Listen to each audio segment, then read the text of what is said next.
আসসালামু আলাইকুম। আজকে আমি সুঘ্রাণযুক্ত খিচুড়ি রেসিপি নিয়ে আসলাম। এটা এতটাই মজার, এতটাই সুঘ্রাণযুক্ত খিচুড়ি।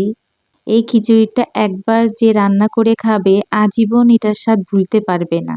এই খিচুড়িটা খেয়ে আপনারা অবশ্যই মজা পাবেন। আশা করছি রেসিপিটা আপনাদের ভালো লাগবে। বিসমিল্লাহির রহমানির রহিম। চুলাতে আমি প্যান বসিয়ে দিয়েছি। 1 টেবিল চামচ ঘি দিলাম। ঘি দিয়ে আমি মুগ ডালটা প্রথমে ভেজে নেব। মুগ ডালটা ভাজা হয়ে গেছে, এখন আমি এক সাইডে রেখে দিলাম। এখন আমি খিচুড়িটা রান্না করে নেব। চুলাতে প্যান বসিয়েছি, 1 টেবিল চামচ ঘি দিলাম। প্রথমে কিশমিশগুলো ভেজে নেব। কিশমিশগুলো ভাজা হয়ে গেছে, এখন আমি কাজু বাদাম কিছু ভেজে নেব।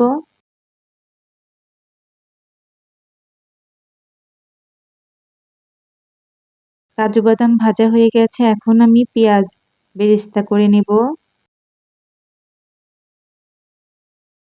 পেঁয়াজ বেরেস্তা হয়ে গেছে, এখন আমি তুলে এক সাইডে রেখে দিলাম।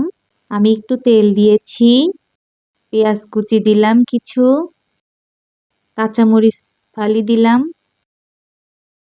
3-4টা লবঙ্গ দিলাম, 3-4টা গোলমরিচ, 5-6টা এলাচ, 4-5 পিস দারুচিনি, 2টো তেজপাতা দিয়ে একটু ভালো করে নেড়ে চেড়ে নিলাম। কিছু রসুন দিলাম। একটু ভেজে আমি চালগুলো দিয়ে দিলাম। এখানে আমি পোলার চালটা ব্যবহার করেছি। 1/2 কেজি পোলার চাল নিয়েছি। চালটা ধুয়ে পরিষ্কার করে আমি পানি ঝরিয়ে রেখেছি। 1 চা চামচ আদা বাটা, 1 চা চামচ রসুন বাটা, পেঁয়াজ কুচি দিলাম। পেঁয়াজগুলো একটু বড় বড় করে কেটে নিয়েছিলাম। এখন ঘিয়ে ভাজা ডালগুলো দিয়ে দিলাম। আমি আরেকটু ঘি দিয়েছিলাম। 1 চা চামচ গরম মশলা গুঁড়া দিলাম। দিয়ে একটু ভালো করে ভেজে গরম পানি দিয়ে দিলাম। সামান্য পরিমাণ হলুদের গুঁড়া দিলাম। লবণ স্বাদ মতো। পানিটা শুকিয়ে গেছে, আমি এখন একটু নেড়ে চেড়ে উপর দিয়ে পেঁয়াজ বেরেস্তা, কাজু বাদাম আর কিশমিশ যে ভেজে রেখেছিলাম দিয়ে দিলাম। কিছু আস্ত কাঁচামরিচ দিয়ে ঢাকনা দিয়ে ঢেকে দিলাম।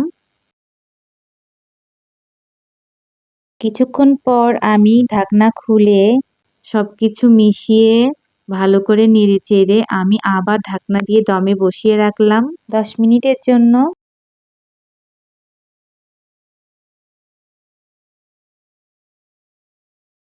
খিচুড়িটা প্রায় হয়ে গেছে, এখন আমি 1 টেবিল চামচ ঘি দিয়ে নেড়ে চেড়ে নামিয়ে ফেললাম।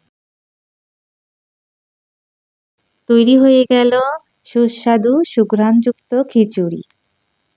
আপনারা যদি একবার তৈরি করে খান আজীবন এই খিচুড়ির স্বাদটা ভুলতে পারবেন না। একদম আমার মতো করে তৈরি করে খাবেন। আশা করি আপনাদের ভালো লাগবে। ভালো লাগলে চ্যানেলটাকে সাবস্ক্রাইব করে চ্যানেলটির পাশেই থাকবেন। আজ এই পর্যন্তই। সবাই ভালো থাকবেন, সুস্থ থাকবেন। আল্লাহ হাফেজ।